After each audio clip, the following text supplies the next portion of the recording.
শুভ সন্ধ্যা বন্ধুরা, কেমন আছেন? আশা করি সবাই ভালো আছেন। আমাদের এখানে খুব বর্ষা হচ্ছে, তার জন্য আজ মুড়ি মাখা বানাবো। মুড়ি মাখা বানানোর জন্য একটা জায়গায় আন্দাজ মতো মুড়ি নিয়ে নিয়েছি, আর এখানে নিয়েছি ধনেপাতা কুচি, পেঁয়াজ কুচি, শসা কুচি আর লঙ্কা কুচি। আজকে আপনাদের দাদাই বানাবে মুড়ি মাখাটা, ও খুব ভালো বানায় মুড়ি মাখাটা।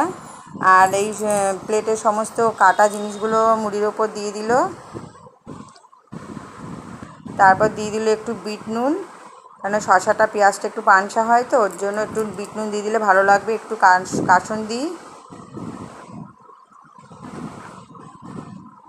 আর একটু টমেটো সস, একটু কাঁচা তেল, এবার আর দেবো একটু চানাচুর। এখানে একটু বাদাম থাকলেও ভালো হতো, তো আমার ঘরে বাদামটা রাখা ছিল না, ফুরিয়ে গেছে, তাই বাদামটা দিইনি।